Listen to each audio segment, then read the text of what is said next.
Today is not going to be a vlog. It is going to be my teen pregnancy story.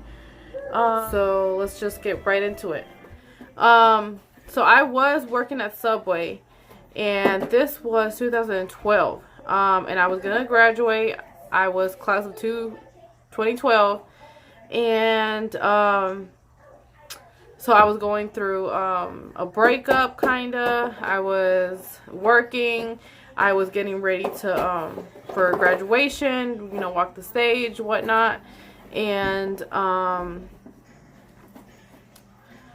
I didn't get my period, and I would get these huge stomach aches. And I decided to tell my mom about it, and I'm like, you know what?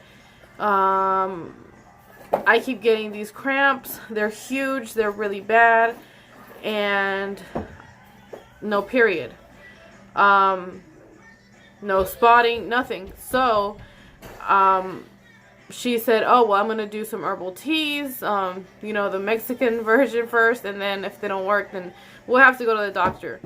But, so she told me she was going to make me some teas.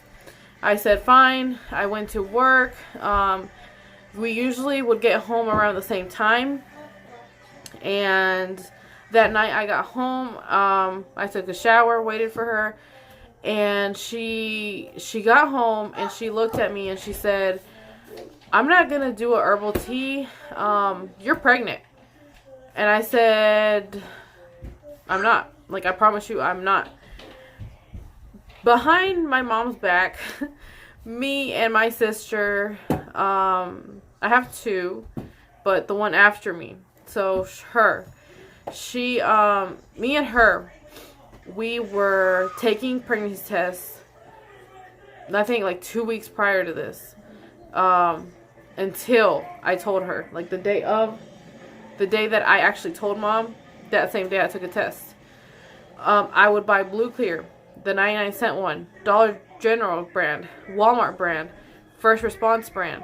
Did I say Blue Clear? Because I bought like 2-3 Blue Clears, which they're like the most expensive ones. And they were all negative. I got the First Response one that was like, what, 5 days sooner, 10 days sooner, whatever sooner, and negative. So I was so positive, so I knew I wasn't pregnant, so I didn't know what was going on. And I said, sure, Mom. I guess I'll take the test. She bought me a test.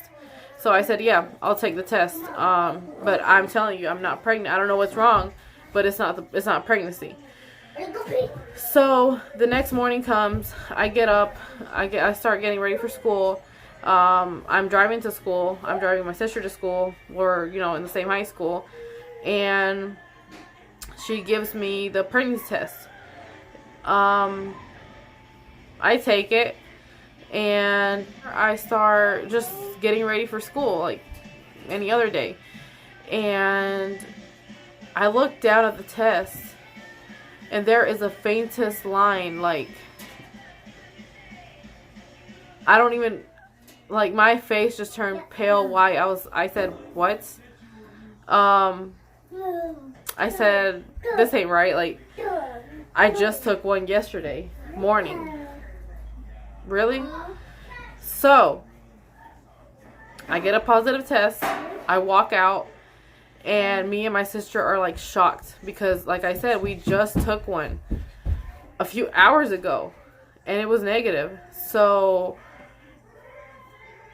Mom's reaction to my positive pregnancy test was not that she was mad at me being pregnant as a teen. She was more upset with herself, with, well, also me, but with also like God, and just she had just lost twins. So we was not in a good place to be, oh, I just lost 2 babies, and my daughter is pregnant now, and you know, my teen daughter is pregnant now, and it was just a hard moment for her. But of course, you know, I'm pretty sure she got mad because I was an actual pregnant teen, just another one out there. But yeah, so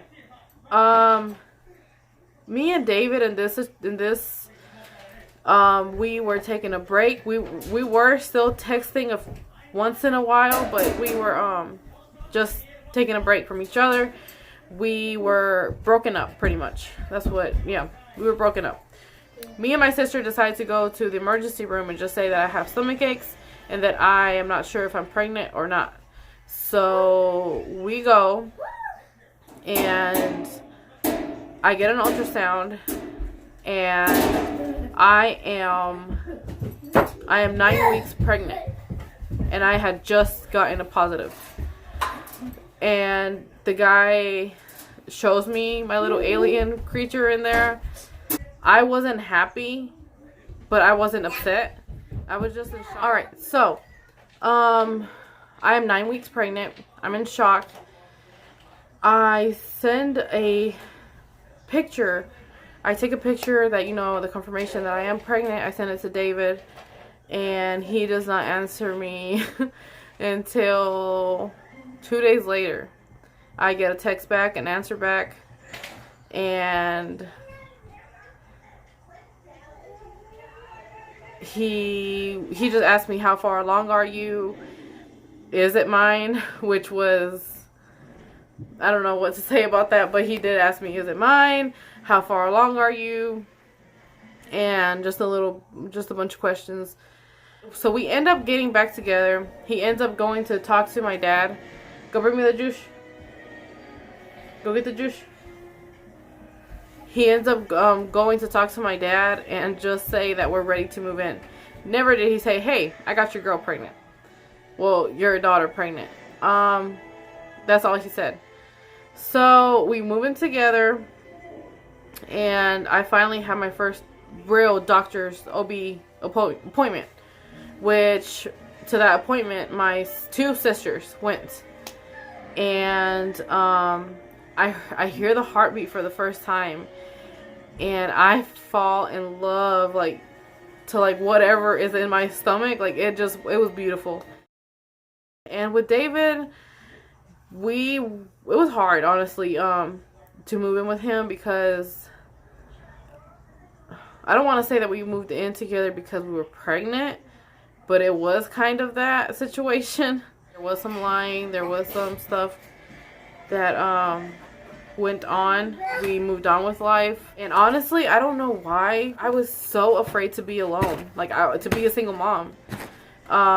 Maybe because what people would say about me, oh, she's over there, you know, she's pregnant and now he don't want her. I don't know, I was just so afraid to be alone, to where if he was to leave me now, I wouldn't care. I love my two boys. I have a supportive family, but in that moment I was 18. I was scared. So I forgave all the stuff that happened, and yeah, my belly started to grow, which I will post pictures here and everywhere. I hated it.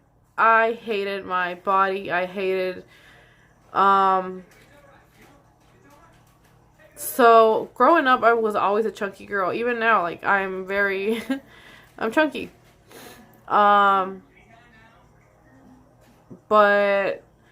when I did my freshman PE, I remember his name was Mr. Reynolds. I would tell him every fucking day, I hate your class. I hate running. I hate this. I hate that. And he would tell me, you know what? You're a freshman. Just do your PE, pass it, and you're fine. You don't ever have to fucking see me again. And I didn't hate him. It was just, I hated PE. I hated running. I hated being active. So, that was what he told me.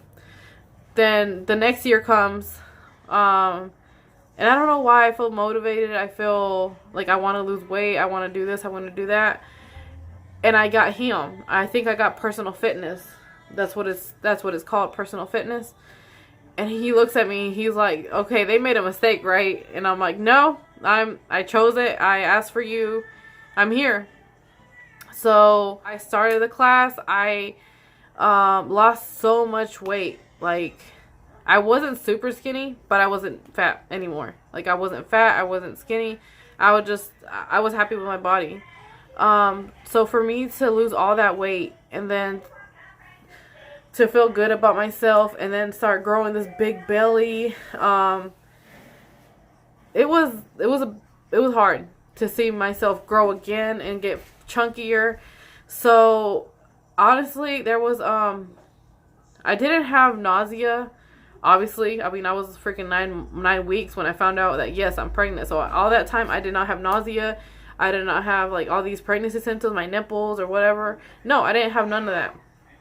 So when I actually got it, I think I was, like, around 20 weeks when I actually found out the gender. That's when I started getting morning sickness and actually vomiting and all that stuff. Which I did lose a little bit of weight because of that. But, you know, obviously you have to keep growing and growing. And like I said, it was hard to see myself start growing and start getting chunky and fat and all this. And stretch marks. Oh my gosh. Stretch marks. My stomach was not even black. It wasn't like, not the stretch marks, my stomach. Like the bottom part of the stomach. It was purple, brown, and blackish. It was so bad. Like my stomach stretched so much that my stomach, my understomach, changed color. My stretch marks all up to my, my stretch marks were purple. But my understomach, like, oh my gosh. It was horrible, like, just to see myself from a flat stomach to just that. Like, it was horrible. At the beginning of the pregnancy, I would honestly starve myself. Like, I would just eat, like, once, or if I was starving, twice a day. Like, maybe breakfast and lunch, and that was it. Like, I wouldn't eat nothing else. No snacks, no liquids, nothing. Like, I was starving myself because I didn't want to gain weight.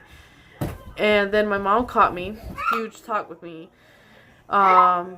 saying that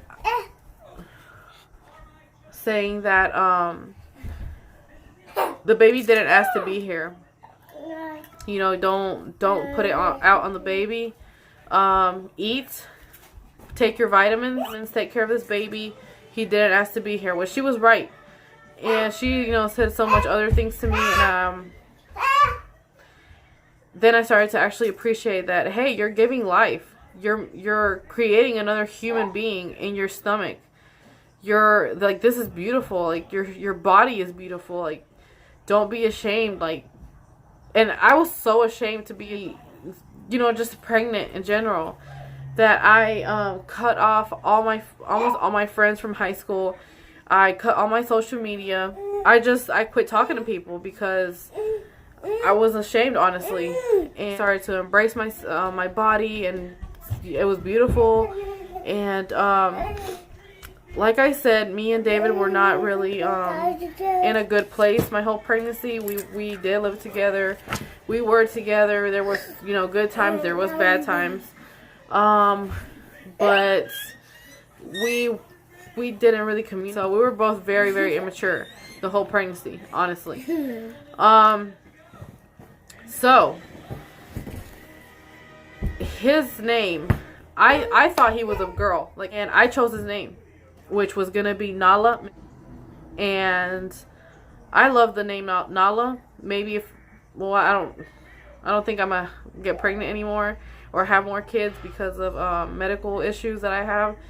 But if God one day gives me a girl, sends me a girl, gives me that privilege to become a mother to a girl, I'm still thinking about Nala. I love Nala, which I love other names too, but that one was the one that I had picked out because I was sure that he was a girl.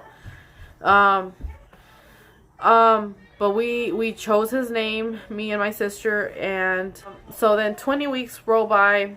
We go to the ultrasound to find out if we're having a boy or a girl, and that day my mom goes, my sister Jasmine goes, and David, the whole pregnancy, he never went to any of my appointments. But that one, I'm not talking shit about my husband. It's just I'm letting you know we were both very immature. We didn't know what the hell we wanted, and we were just not. It was a hard time. Like, we were both young, having a baby, and we didn't know what the hell we were doing. And but yeah, so we did go to the ultrasound. He went, and I have the whole thing on camera. And when she says it's a boy, like, we asked her, like, are you sure it's a boy? Because mom had 3 girls. We're all girls. There's no boys. And I started crying. My mom and my sister were so freaking happy. David was happy. I thought there was going to be no response from him. You know, I don't know. I didn't see him very excited of the pregnancy, during the pregnancy, before he found out that it was a boy. After he found out he was a boy, things started changing. So the whole pregnancy was pretty much normal. Nothing happened. Everything was normal. But I did deliver at 34 weeks, 5 days, which is kind of basically 35 weeks. So I went to my 34-week appointment, and I was complaining of what they call Braxton Hicks, but I told her that it was just way too much. Braxton, like, I don't know, it just felt different. It was like different feelings from when they kind of started at 30. I started at 33 weeks having like Braxton Hicks contractions, which I thought, oh, I just need some water, sit down, cool off. I don't know. And normally it would help. They would go away. But in my 34-week appointment, hi, Derek. Hi, Derek. Go away. So at my 34-week appointment, I did tell my doctor, and she said, look, I'm gonna check you, but I don't think it's nothing. So she checked me, and I was, I think, 1 centimeter opened. And then she set me an appointment for like 2 more, after like in 2 days I went back and had another appointment. Because they did monitor me for contractions, and nothing was happening. So yeah, so I went home. Then I started having really excruciating pain. Well, what I thought was excruciating pain. And we went to the hospital. That day it was snowing like crazy. It was bad. And we didn't even have a car. Like, we had a car, but it was like a crappy car. Like, it was so old and ugly and rusty. So it normally takes like around 30 minutes to get to the hospital that I deliver. It took like an hour and 30 minutes just to get there. And for them just to send me home to say that I'm not dilated. So I go home, and David goes to work the next day. Around like 10 in the morning, I am in so much pain. Like, I tell him to wait. Maybe by 12, he could get out if I'm still progressing with these contractions. Meanwhile, I call my mom, and I call one of my really close friends, which she knows who she is if she sees this video, Ale. Like, I was talking to her. No, she randomly calls me, actually. She randomly calls me, and she's like, hey, have you had that baby? I was thinking about you today, blah, blah, blah. I'm like, girl, I don't even know if I'm in labor, but this shit hurts so bad. And I start explaining to her how I feel, what's going on, and she's like, Mensa, you're in labor. Like, you're in labor. That's what labor is. And So I keep talking to her for maybe like 30-40 minutes, and then I call my mom and I explain to her what Ale kind of told me and if she thinks I'm in labor. And she's like, well, it sounds like labor. So I immediately called David. I'm like, you know what? I'm gonna take a hot shower while you get here. And he was telling me that he was getting out and he was already ready and just getting ready to leave work to go pick me up. And he sends me a text exactly when he's like on his way. And I'm like, okay, I'm gonna go ahead and take a hot shower because I'm in so much pain. Like, I just wanted to relieve that pain. I just wanted it to go away. And I turn my shower on and I turn all the hot water on. Like, I don't even touch the cold water. Like, I don't touch it at all. So it is boiling hot water on me, and it feels great. Then I hear David come in the door, and I turn my water off. I did have the door locked because at that time my brother-in-law was living with us, him to walk in or whatever. And so it was locked and David had to go find the key. And exactly when he tried to open it and it was locked, I get this big contraction all down my back. And I'm just there, like, with my eyes closed, and I just start crying. I'm not crying, like, loud and hysterical. I'm just, like, silently, peacefully crying. Like, I don't even know how to react. I don't know what to do. It's just so painful. And David runs to me, and he takes me, he pretty much lifts me out of the shower and puts me on, kind of, on the, where my sink is. And I'm like, moaning and complaining, not super like loud or obnoxious, but I am complaining. And I started like just tossing like my hips back and forth and just doing anything I can just to relieve that pain. And he starts, like, once the contraction leaves me, like stops, I kind of like breathe and I turn around and look at him and he's crying. Like, boy, are you not supposed to be over here supporting me, telling me, you know, breathe, you can do this? No, this he's crying. After that, he helped me to get dressed. We head to the ER. And it took us an hour and 30 minutes to get there. And I'm like dying all the way to the hospital. Like, I'm having contraction every 5 minutes. So once I get to the hospital, they start monitoring me. And of course, obviously, I'm having contractions. So then they make me walk, I think like 20 minutes. Before I walked, they did check me. And I was already at number 3. And I was at 34 weeks and 5 days. They checked me again after the 20 minutes and I was already number 5.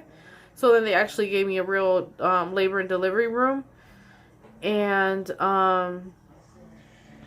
they immediately asked me, do you want an epidural? And I don't know what the hell I was thinking, but I said no. I said, not right now. I'm good. Like, I can tolerate this pain. Like, I'm crying silently. I'm not loud. I'm not screaming like other girls beside me that I'm hearing them like scream their lungs out. I'm fine. So she said, okay, well, let me give you some pain meds. She's like, would you accept those? I said, yeah, like, you know, give them to me. Don't ever, no. All them bitches do is make you go to sleep. Like, you have no energy to wait, to be awake. Like, they just make you go to sleep and you're just feeling. Come and check me again after a few hours. And I'm finally like at number 6. And at that time I tell them that I am feeling chills and fever, and I'm just like, I'm like all shaky and having chills and fever. And they give me antibiotics. and they also did tell me that I would just have to do the epidural so my body can rest and just to help my body during labor. So I said, yeah, sure, whatever. So it took the anesthesiologist to get there again, because he had already passed my room. Like, I think when I first went in the room, he was close to that department, and then he went away. So it took him a while to come back, but I did get my epidural. So they did tell me that as soon as the baby was born, because I haven't had a fever, that I think he could catch something or something like that. That it was bad for me to actually have a fever. And as soon as he was born, he would have to go to the NICU. Plus, he was a preemie. So, he was at risk. And he just had to go to the NICU. I'm waiting for my epidural. Before I get my epidural, I'm waiting for it. And I'm still kind of just, like, I'm so out of it, honestly, because of the drugs that they gave me for the pain. And then also, like, I'm just shaking and fever, and they did give me medicine for that, and for the chills and the fever, and I'm just so out of it. And all of a sudden I just hear like this huge like pop, like when you pop a freaking champagne bottle. And I asked the nurse, like, what was that? And I can't believe that I didn't feel the warm. Well, I did feel a little warmness, but not like to when they actually uncovered me. It was like full of water and a little bit of blood. And I'm like, I didn't even feel this. Like, I felt like I maybe peed a little, but nothing to where, like, it was, the whole damn bed was wet. She's like, baby, your water broke. She's like, that's what it was. I'm like, okay. So, once my water broke, that's when the real contraction started. That's when I didn't scream. I didn't cry out loud like the other girls in the other rooms that I was hearing. But it was bad. Like, I couldn't even, I didn't breathe. I didn't know how to breathe. And God bless, I don't even know her name, but the nurse that I had that night, she was an elderly lady. And she was massaging me. She was talking to me. She was singing to me. She was like, everything's going to be okay. Everything's going to be okay. And she kept asking me where my mom was. I'm like, I don't know. She didn't want to be here. Yeah. She just kept asking where my family was. Like, is your husband the only one that's going to be here? But she was a great, great support for me, honestly. And God bless her wherever she is. Like, I think about her all the time, because I don't know what I would have done without her, because all the other nurses, they were nice, but not like her. She was, like I said, she would sing to me. She would massage me. She was like my mom. Like, she was an angel. So my water broke, and as soon as my water broke, I think within like an hour, finally the anesthesiologist came, and he started prepping, and that took a while. And because there was multiple of us in labor and asking for an epidural. So by the time he got to me, he was like explaining to me what exactly an epidural was, what he was gonna do, and I was just like so much. When he showed me the needle, I kind of freaked out, but then when he like stuck it inside and I felt the fucking liquid going, like, oh my God, you could feel the, like, the relief go down to your, like, it just is magic. So he put it in, and I fell asleep for, I think, maybe 2 hours after he put it in. And then they checked me, and I was like a number 9. And 30 minutes later that I was a 9, I tell David, I'm like, I don't know why I feel like I need to poop. Or I need to fart or poop. Like, I don't know which, in between there. And I call the nurse, the one that's like massaging me, the elderly one. And I tell her, and she's like, you shouldn't be feeling anything down there because you have the epidural, but let me check you. So she checks me and she's like, oh my God. She's like, you're like, she didn't even check me. She just opened my legs and she's like, no. She's like, it's coming. Like, it's right there.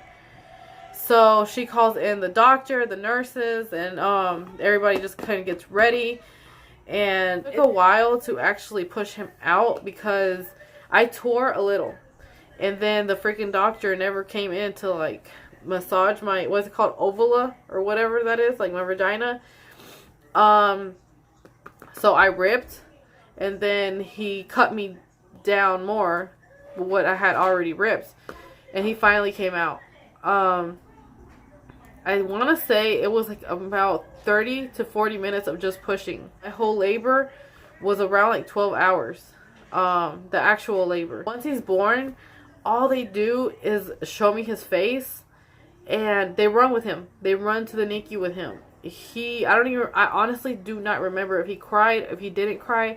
I was just so zoned out. The nurse, not the elderly one, she left with Devin, which I was like so happy.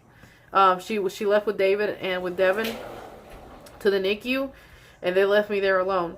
So they finished sewing me up, and two nurses tried to lift me up and to take me a shower, and I couldn't get up. I started throwing up. I started bleeding more. Like it looked like freaking waterfall of blood. I started fainting. So they just said, you know what, like, let's just wait. Go to sleep. When I wake up, David tells me that the baby's fine, that he's breathing on his own, that everything looks great, but he will have to be in the NICU until we leave and until he passed all his tests. So the only people that could see him were grandparents and parents. So actually my mom and dad saw him first. Then the nurse helps me or teaches me how to change a diaper because I did not know how to change a diaper. She teaches me how to change a diaper. She also teaches me how to hold him while breastfeeding. And my parents meet him. My grandma, which is his great grandma, meets him. My mother-in-law meets him, and that's about it until we get home. And we were in the hospital for like 4 to 5 days. I am not sure. It's been 5 years. It's about to be 5. He's gonna turn 5 this month in January. So it has been 5 years, but I'm not sure. I don't remember exactly how many days we were in the hospital. I want to say 5. Once we get home, it is hard to be a teen mom, and my mom does not live close to me. She lives like around 40 minutes from me, so it's not like she can come here every single day. And then David works 12 hours a day from 5 to 5. So I pretty much raised my 2 kids alone, and just reading some articles and YouTube and just tips and how to be a better teen mom, how to be a mom. I mean, it doesn't come in with a manual. I know you can't, nobody's perfect. I thank God for my sisters, because without them, honestly, I don't know what I would have done. They're there to support me mentally, physically. Like they have always loved my children. They have always helped me to get a little break from them. Like, they're just amazing. My mom also, my dad also, David, whenever he could, he would help me also, but I wouldn't force him or tell him, hey, like, wake up, help me, because he was working, I wasn't working. So it's hard. It honestly is hard, but I am so glad I went through that journey, and I have my Devin now, and he's healthy. He did have a speech delay, and I think that's the only thing that really bothers me right now.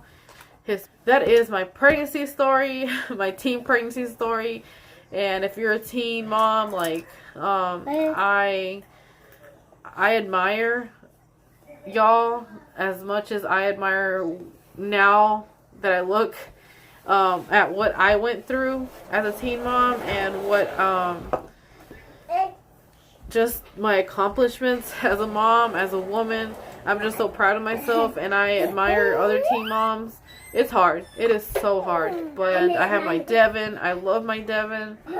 But yeah, so thank you for watching. Like, subscribe, share. And if you have any questions, go ahead and comment. But yeah, this is my teen pregnancy story. And this is my other one, Derek. He's eating Doritos. That's why he's all yucky. But thank you for watching. And I'll see you next time in my next video. And I will probably do a story time on Derek. On Derek's pregnancy and his labor and delivery story. So I guess this was like a teen story plus labor and delivery. But yeah, thank you for watching, and I'll see you next time. Bye. What was your experience of getting a little girl pregnant? What little girl? Me. God almighty, child molester. I was 30. No, I was 20. You were 20? Yeah. And I was? 18, 17. How old was I? 18. 18. I had just turned 18. Mm-hmm. Yeah, and I was 21, right? Yep. Yeah. So why didn't you answer me when I sent you the text that I was Because pregnant? we had problems. You were like, I don't want you Mexican. Yeah. Ah, pues un poquito, pues. There you go. And why did you not get involved in my pregnancy a lot?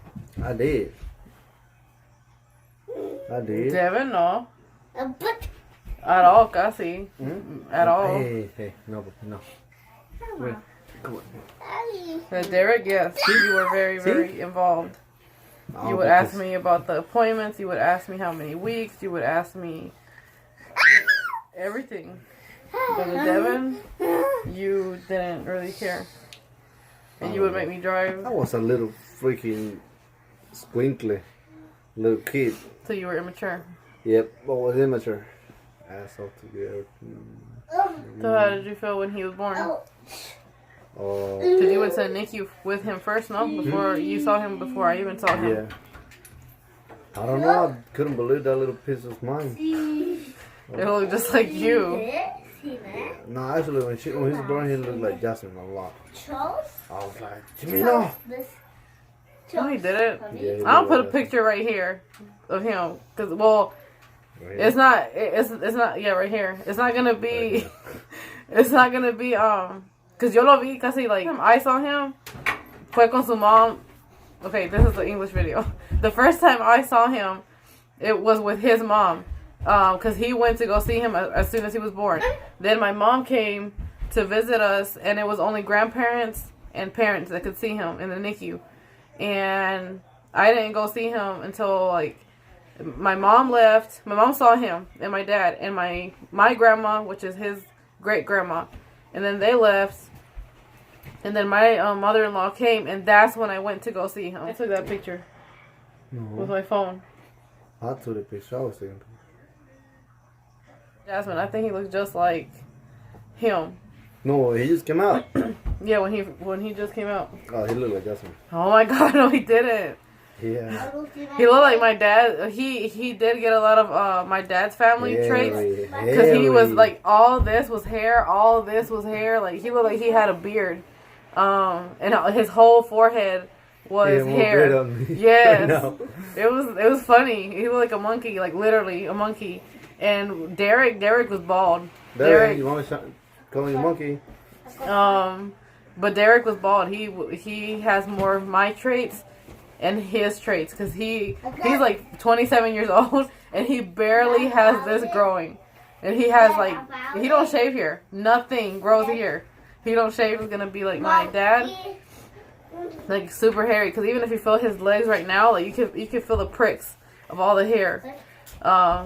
But yeah, it's just funny how. Yeah. Yeah. So when you brought him home, how did you feel? Excited as crap. then I was worried a lot too. Why? Because I used to live with my brothers.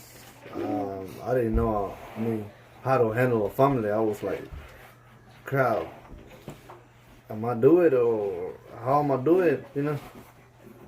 But yeah, I was worried. But yeah, with the time, you start loving the little. Because before Devin, literally, he was a dad to Daniel. I'm not gonna get into it, but like Daniel has always been with him. Like he raised Daniel. But yeah, like not to talk. He was already kind of raising a family before me and Devin came. But then like to bring a real little human home, it's different story than raising a middle school to a high school and then graduate and helping him get a job, and like that's totally different from. So this is Devin. He wants to take a shower and he was eating Doritos. That's why he's all. Hey. So how old are you? I got dirty. You got dirty. Yes, honey, so honey, go take a shower again. Again. I go take a shower.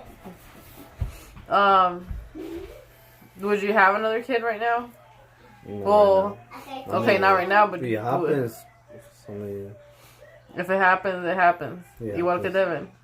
yeah, I mean like Because Devin, obviously, he was not planned. Derek, he was planned. Like we both agreed that to take out the birth control, and that we were ready. And Devin was asking about about a baby. I don't think my body can Like that. would hold another pregnancy because Right now? Derek's pregnancy was super, super hard. And then after what happened after the pregnancy, just I can't hold. Wait. I can't hold another baby in my uterus. Like I would probably miscarry. Okay. 3 Go. were the plan. 3 was always the plan, right? Yep. But now she's not really good, and we're trying to raise these two, like give them a better life. Yeah. So yeah, we still got a lot to do. Like she have. We've gone a long ways because there was a time where. Tell them. Yeah, no. No, you tell them then. Tell them. I'm the one talking. You talk. Tell them we didn't have no money and we didn't have no car. You tell them then. Why you laughing? Huh? You tell them. Well, we was broke, like broke, right? As fuck. Yes. That's about it. Oh. And yeah, we didn't have just no money. I mean, I had a good job, but it wasn't enough because we were just starting. We had to buy a lot of stuff and for the house and all that stuff. Besides, I was paying the house myself, $1,000 a month by myself, plus light bill. I mean, water. All the bills. And then we had to get appliances because we didn't have washer, dryer,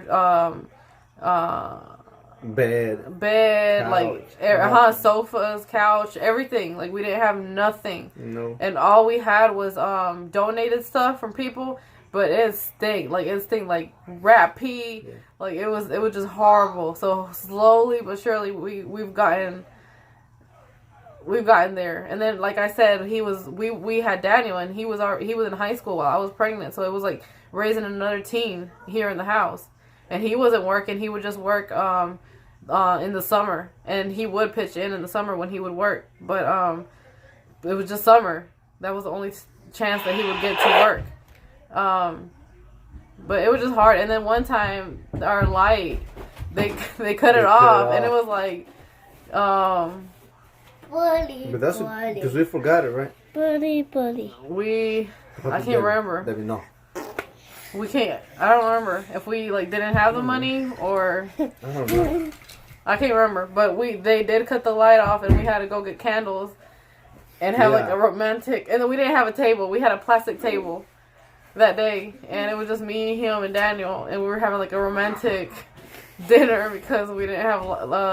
No light, no power. And it's been hard. Like it wasn't right then. The car. we didn't have a car. We bought They gave us a car. Remember? Yeah. Tildos. Well, he supposedly sold it to us, but I think we never paid for it. We paid like not even half of it. I think he gave it to us for like $300, right? Yeah, 300, It was- but we only paid like 100. Still, it was good. Man. Yeah. We appreciate it. And I still like every time I see him, like, well, I mean, I grew up with him. He was here since I was born, and like I love him. I love mi tia.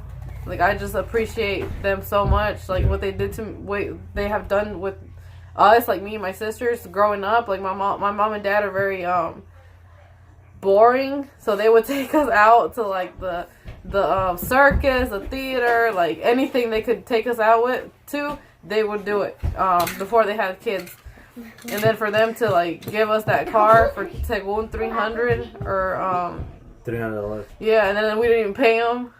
It was like I really appreciate that. Like that helped us so much. It was a ghetto ass car, but it helped us so much. Yeah. And Sometimes they didn't want to turn on. Sometimes we had to push it. So, man, it was. I got a flat tire once crazy coming back car. from an Yeah, appointment. always flat tire. I mean, when you're bad, always bad stuff happen to you. Why?